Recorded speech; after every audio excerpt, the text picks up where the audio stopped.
Namaste.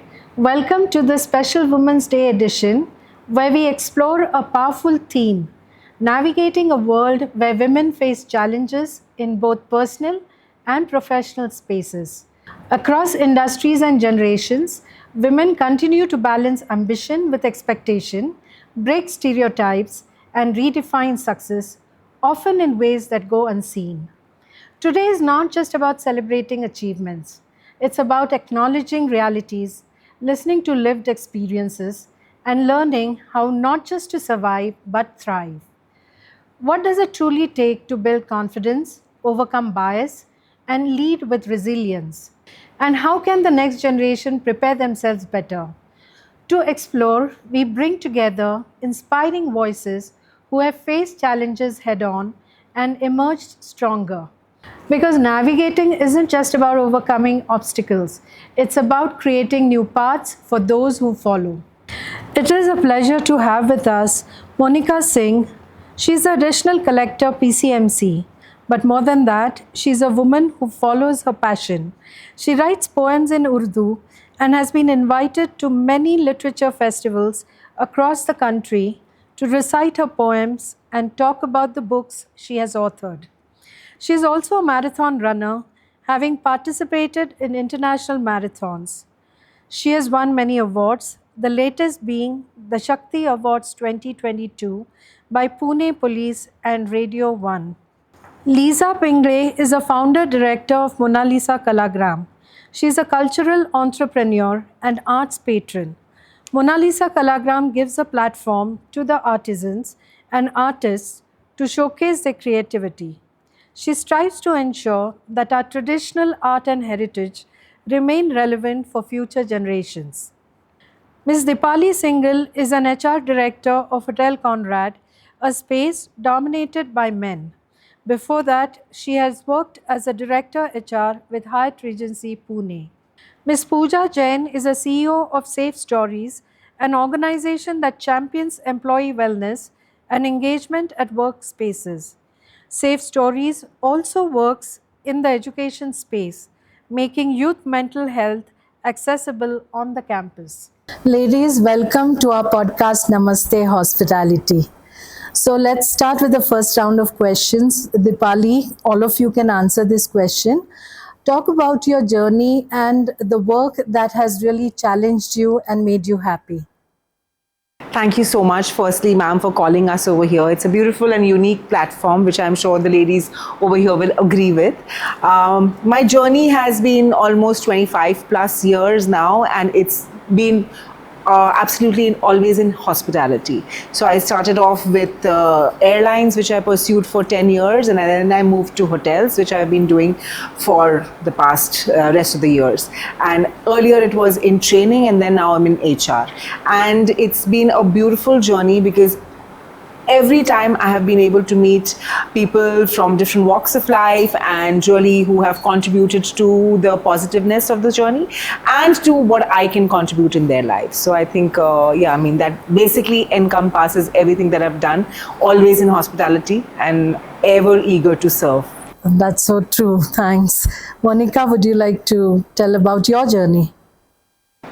Yeah, well, it's interesting because I'm not from a city background. I grew up in small taluka place in Marathwada, and then that time I was not knowing I'll be in administration and government posts such as where I am as additional collector. So this was a struggle for me because my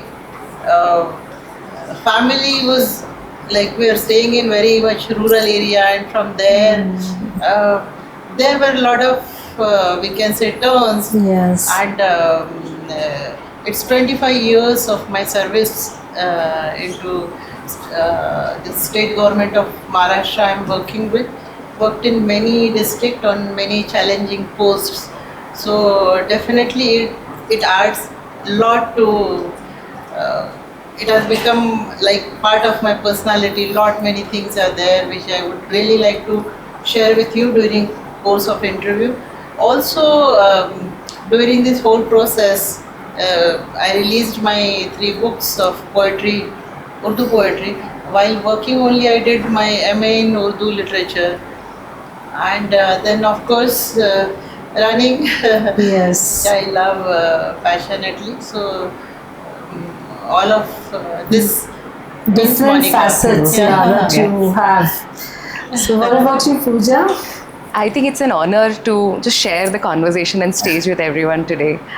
When we think about my journey, I think there are parts of it which talks about me as a psychologist, me as an entrepreneur, and I think me as a woman. I'm a therapist. I've been a therapist, I think, for past 10 years now. I've taught psychology. I've worked with individuals in the past. We run a company named Safe Stories. We offer mental health services to companies and individuals and organizations all across India. I think journey also encompasses the people that you work with. I've been surrounded by beautiful, amazing women. And I think mental health as a space is so much about women, and I don't know if it's a good or a bad thing. Maybe we'll talk about that in future. But I work with some amazing, inspiring women. And I think I come from a background where I've learned to make things simpler for myself and other people. And I really enjoy that as I do mental health on a daily basis. Yeah. But looking forward to our conversation That's today. so lovely. And Lisa? As Pooja said, firstly, I'd like to say it's such an honor to share this platform with all you incredible achievers. My professional journey has actually been very erratic. It's never been something that I've planned. It's been always something that life has thrown at me. So I've taught French. I've done my MA in French literature, and then I was doing interiors for a while. I've also done weddings. I've planned weddings. I was a wedding planner.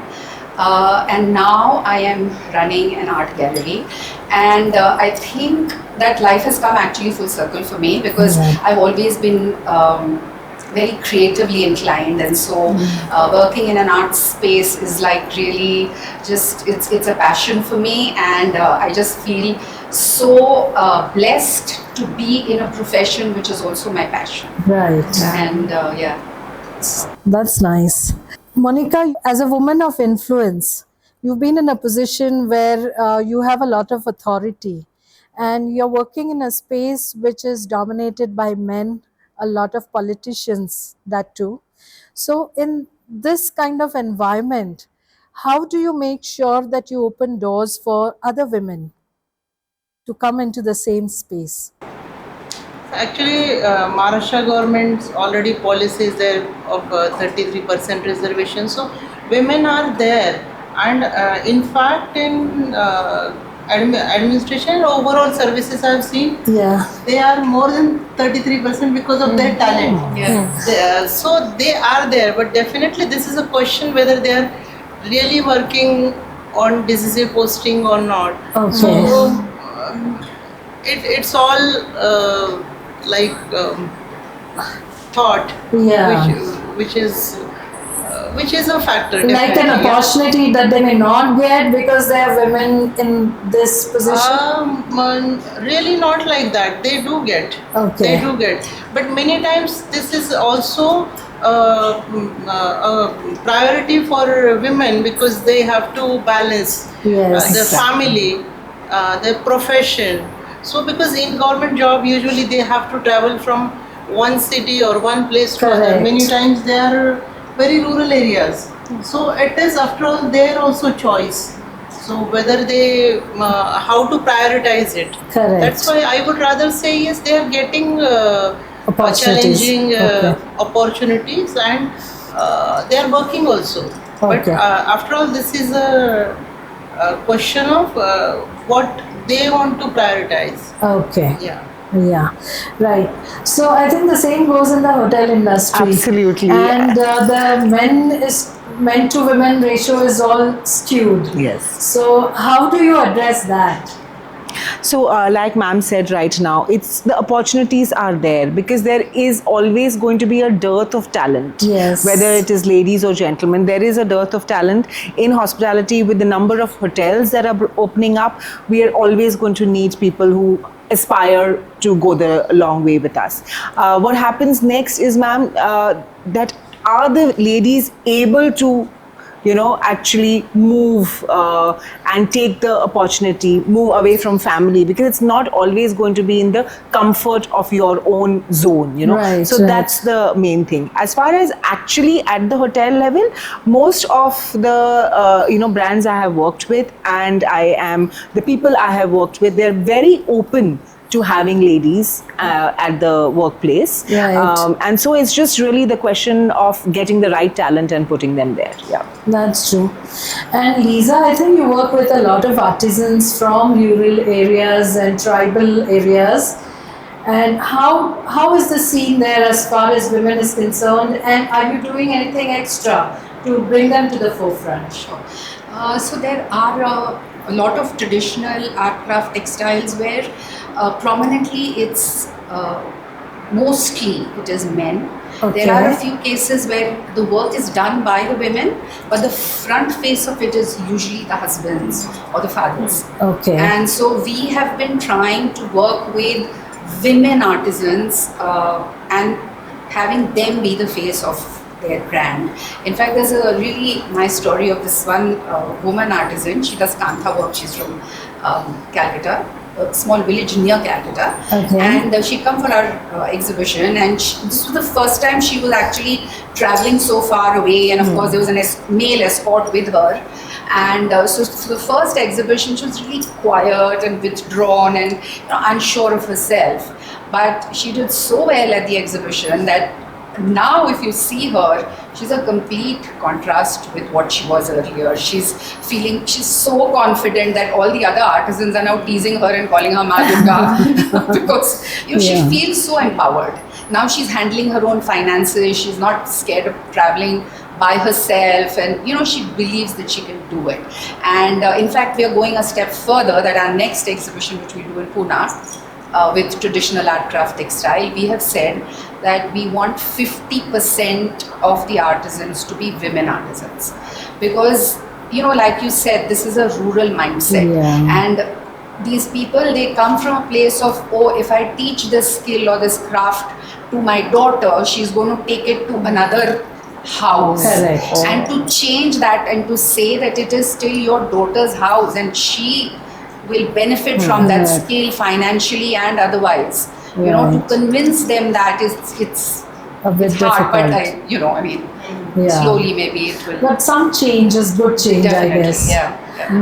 Pooja, there's a joke that goes that women need to work twice as hard to get half the credit of men. Yeah. And one adds to the joke and says, well, it's not very difficult. But what are your thoughts on that? I think I'm going to respond to this. As a therapist, we often also look at women as it's seen, right, in our society that women are more sentimental, they are more emotional, they're going to have more challenges. And there is this patriarchal world that we are all part of, right? There is patriarchy, which is both internalized and externalized. Correct. As simple as, for some women, I'm from Rajasthan. I grew up in a very small town in Rajasthan named Makrana. And for women to step out, educate themselves and work is still a far reality, as much as when we sit in a cosmopolitan city and when I talk about the privileges that I have, despite of being from an upper class background, I think I could build a lot of that stage, right? With maybe doing the similar kind of work maybe my brother did. But it is a reality for still a lot of women where they have to put in more effort. They're expected to do more emotional along with outside labor and work. And they have to also, I think there's also the saying that, women have to fight for that one seat on the table. Right. If there is reservation or if there are 10 seats, there are 3 seats reserved for women, for example. But women have to fight for those 3 seats. They will have to show up. They will have to talk about the sacrifices and the compromises that they have to make in order to kind of reach where they are. It can't be a journey without sacrifices. And hence, I think the saying still works. But things are still changing. We are moving towards more egalitarian society where women have built their spaces. But overall, I still feel there is gender disparity and gap, both in workplaces, in homes, in communities, in public transport, in organizations, and even I think people who will be listening to this podcast today, right? Yes. There is disparity that we live, all of us live with. And I think the moment we just become more aware of it and we just recognize that not everyone has to work extra in order to reach the same kind of comfort, I think we just move one step ahead in the entire conversation of equality, gender, feminism. So I think it's a slow process, but it's a process. I Yes. think that's where I am. That's true. I've had my inspirational women, and I've loved reading their books. Yeah. One is Becoming by Michelle Obama, and the other is Indra Nooyi, My Life in Full. Yeah. I think these have been wonderful books for me. So, which are your books, or which are the books that have inspired you? There's this beautiful book by Chimananda Adichie, Okay. which says we all should be feminists. And there's a TED talk also, Danger of a Single Story. Every time I've entered classroom with full of girls and young girls, and looking at what will we be doing next, I always start a class with that. Then there are books by Bell Books, in terms of why feminism is for everyone, and then there are books on masculinity. Right. These are some of the books. Arundhati Roy, beautiful writer, Yeah. talks beautiful about, I think, rage and conversations on gender and feminism. Fearlessly. Yeah. Absolutely. Yeah. These are some of the books. But Chimananda Adichie is go-to person. Okay. Yeah. Would you like to answer? Anything to add? Actually, I was more into reading biographies Urdu. and Urdu Urdu poetry, poetry. but in biography, I liked Indira Gandhi's biography written by Pupul Jaikar. Okay. A lot of those different shades we see as a leader, how As a woman leader as a of woman leader, India. what she was when she was a mother, how she was as a prime minister, but her different shades. Because being into administration, definitely I can see that those different layers of the emotions. Right. So I loved that book. Right. So many a times when we go and attend meetings or when we knock on the doors, there are times when we feel unheard. I've experienced it, So when that happens, what is your weapon to fight it with? So that you're heard and I think Indra Nooyi also in one of her interviews has said that people overlook women even in the boardrooms. Yeah. So have you ever had that moment, and how did you deal with it? When I was doing weddings, when I was a wedding planner, I experienced this because when you're planning a wedding, firstly, you're only speaking to the men in the family. The women are very rarely involved because financial decisions and all of this is, the men are taking it. And so I found that if it came to design suggestions and all, they were open to it. But technical things like, how the lights should be and stuff, I always felt like the attitude was that, women don't understand these things. Yeah. Finances, women don't know how to handle money. That kind of patriarchal attitude where they feel that, okay, women are okay to do pretty things, but beyond that, really, there's no understanding of anything deeper or more complex. And so Right. I did feel that a lot. when I Yeah, was- that's so true. Yeah. I mean, I can imagine it Yes. completely. Yes. Anyone else here, Yes. Deepali? So I would like to add over here that yes, you do face that in the boardroom, even when you're having conversations. And every situation I feel is very different. Sometimes you have to exert yourself, maybe be a little louder. Yeah. And sometimes you just have to be a little quieter because people need to understand that you're there and present. And I think let your work speak for itself. Exactly. Because eventually, that's what Yes. matters. Yeah. And That's- whatever you're being, whether it is being stronger or being taking a step back, you have to know what you're talking Yeah. about. You need to have done your homework, or you need to be the master of whatever you want to talk about. So Right. that is very important as a lady. Okay, so only then will they, respect the fact that yes, what you've brought to the table makes sense. Right. I feel. Many in government services, like when women are there on challenging posts, few of your colleagues or few of your seniors, they'll say, "Oh, you are fortunate to have this post." Why fortunate? Means why when men get, are they fortunate? Oh yes. Right. I mean, this type of sentences are like there. So I have seen also many women officers, when this happens in meetings also, when it happens, they actually they do not that time retaliate Okay. and say something, because there is again a question of lot many things are there. Like if your boss takes it in a Negative. negative way, then these things are there. But then yes, it happens. Okay. It happens. Though it didn't happen with me, but I have seen it many times. It has happened. Yes. It will continue to happen till we exert ourselves a little bit more.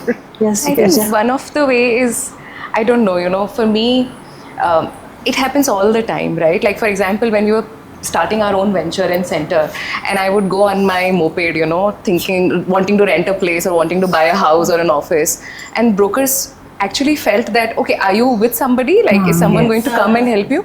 And I would often wonder, is it my age, is it my gender, or is it my bike? What makes you think that I can't, make decisions about my finance? Then when it comes to investments or, opening bank accounts, you often see this reservation, right? Like there are some areas which are almost like reserved for men. And one of the things that my mother is this 10th standard tak padhe hue, she lives in Makrana. But I think I've learnt my feminism from her. She never knew she was a feminist.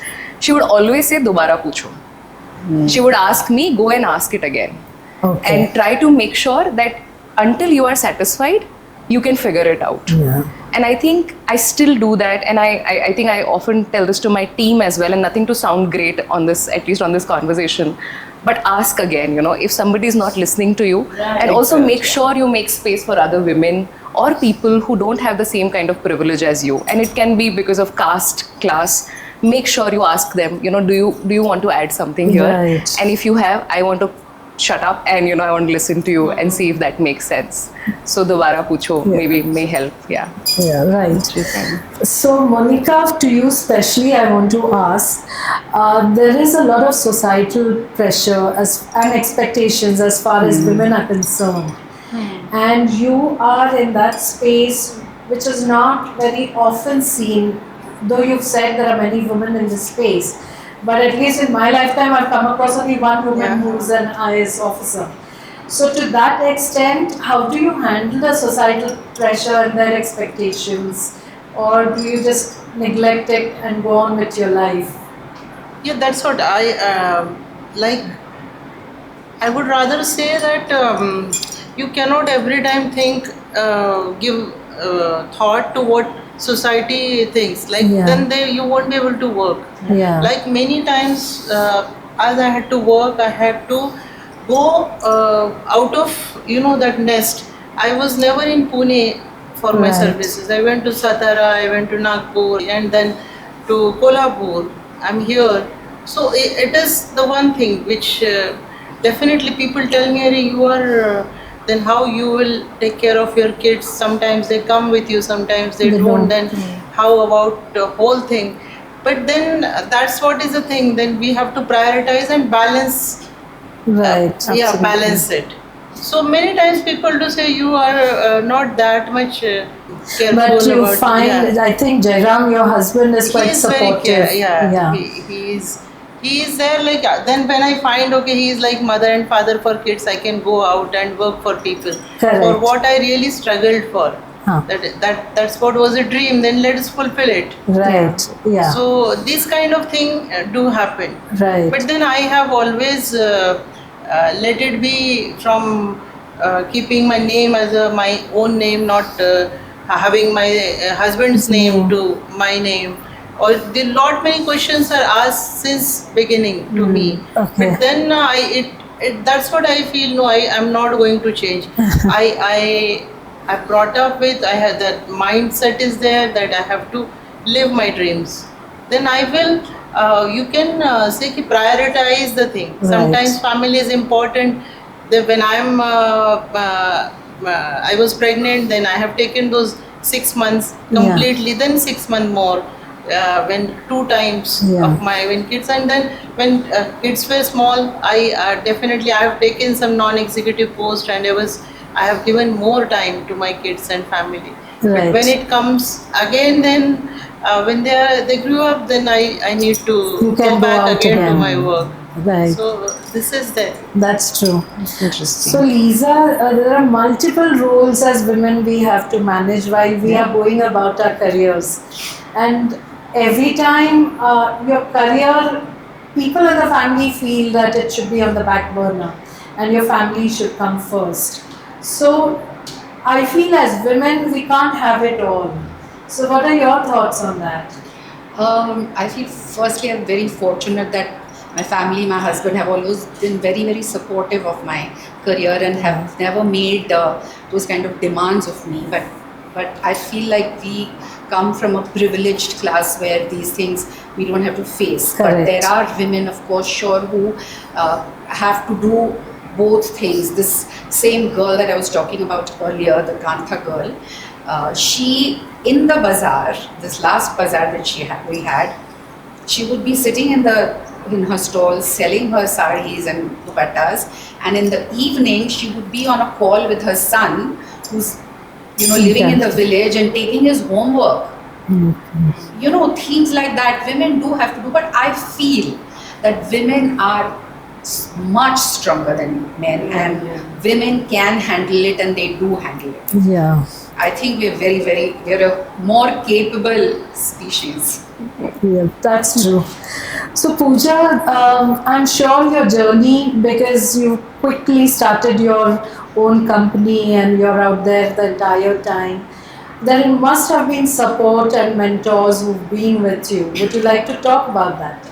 Absolutely. I think so many mentors. I think it started with the teachers that I have had in school. I still remember I was in a boarding school, full of lot of boys in the classroom, and we were few women, few girls. I had an English teacher, Renu Uppal, who would always tell me that ask, you're too shy, you don't ask questions. How about you actually look further in the class and ask questions? I have had mentors like Dr. Jaya Rajgopalan. She is the HOD at St. Mira's College. I have worked with them. I have had mentors like my own father and brother. I think they're supremely talented, aggressive businessmen, and I think I've learned how to be unapologetically ask for your own needs, how to talk about money, how to talk about conversation. But I think with my mother, a little bit more empathy, right? A little bit more warmth. I've learned, still be fearless and still be warm enough. Then I have had mentors like, of course, you, ma'am. I think when I look at just conversations, it has just come up not prepared. I think whenever I enter conversations with another woman who has had more experience than me, I think it just feels extremely amazing to learn from them and pick up things that they have kind of done over a period of time again and again, which I could pick up again. So yes, I think my family, I'm not sure if I want to call my husband as a mentor yet. We're still figuring that out. But yes, my father, my brother, Dr. Jaya, some teachers I've had in my life, and definitely my mother, for sure. Yeah. That's so nice. Yeah. Deepali, yours is a role where men have been in this position everywhere. And now you're a woman who's handling the same role. So what is it that you do differently, or what do you think that you're adding value as a woman which the men don't see as much? I think the most important aspect is the empathy that we bring to the table. A lot of times men may not have the foresight or the insight to think like we do. So empathy is certainly there from women when they come to any role, where they bring a warmth over there and they bring a openness for the other person. Because I'm in HR, okay, so I mean, people do feel a little more comfortable to speak to me rather than anybody else. So I do feel that would make a difference. That's true. Yeah. So now we're coming to the next segment, which is a rapid fire. I think we'll start from Lisa and then go. Each question is different, so everybody has a different rapid Set fire. of questions. So leadership means? A social vision. Okay. Confidence is built by? Empowerment. Okay. Success without dash is incomplete. Peace of mind. Okay. One quality every leader must have.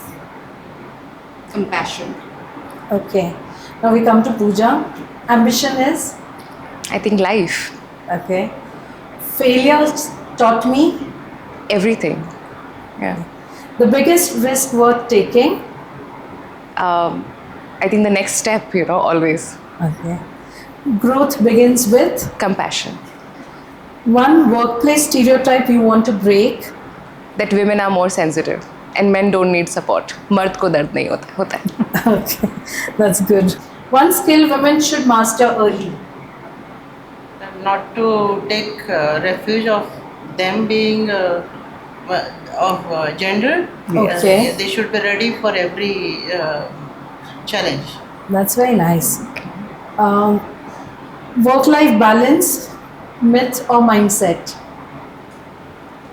Oh, mindset. It's mindset. Ah. Yeah, true.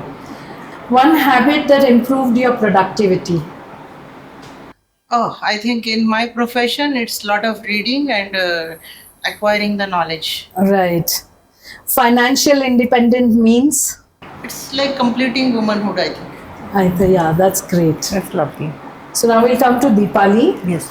Negotiation tip in one line. Smile. Okay. It breaks the ice first off. Yeah. Yeah. A boundary every professional woman must set. Me time. Okay. And when I say me time, not just in the professional self, even with family, you need to have your own me time. Yeah. When in self-doubt, what would you do? Think twice. Right. Wow. One daily affirmation you believe in. Gratitude. Okay. Comparison is Unfair. okay. Confidence booster. Have I said self-confidence again? No. Self-confidence. Okay, that's good. Moving on to Pooja. One fear you overcame. That I'm not going to be enough. Okay. Advice to women who overthink. It will not solve your problem. Get out of the house and go for a run, maybe. That's good. After the rapid fire, we would like you to give one message to our students here. We can start with Deepali. So, ladies and gentlemen, there's a world out there, and each one of you have it within you to conquer and be exactly what you want. Even if you have any self-doubts, just take a little time and you will overcome everything. So, wish you all the very best for whatever plans, hopes, and dreams that you have. Yeah, Lisa.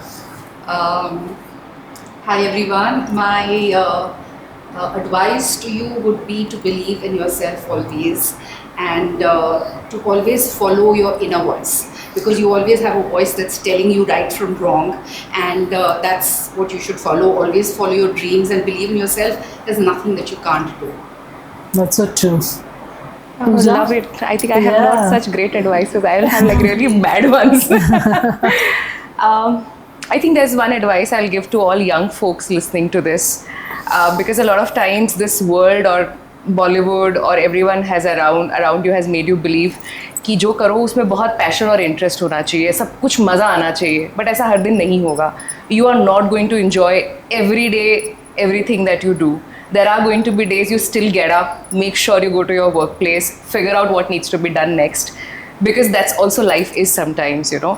So taking accountability and being honest to yourself is the only way sometimes to move forward when everything looks extremely virtual, delusional, and high-end all the time. So sometimes being simple and doing the things is important.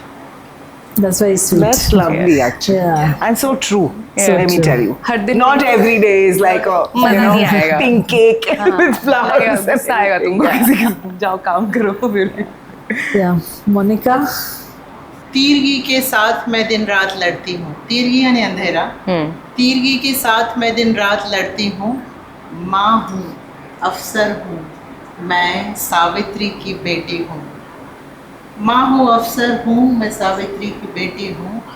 क्या ज़माना रहबरी मेरी करेगा अब. राहे मंजिल को बखूबी मैं समझती हूँ. और मैंने सीखी कर्म की परिभाषा गीता से. सामना हर रोज़ मैं अपनों से करती हूँ. और ये सुने कि बंद कर फहरिस्त मेरे आंसुओं की. फहरिस्त यानी लिस्ट. Yeah. बंद कर फहरिस्त मेरे आंसुओं की सुन. ऐ ज़माने मुझसे डर तेरी चुनौती हूँ. Very nice. Very nice. That's beautiful. Yeah. So, ladies, thank you for this lovely conversation, and I'm sure that it's a very inspiring and motivational talk for our students, and they will enjoy it. Thank you so much. Thank you so much. Thank you for having us, ma'am.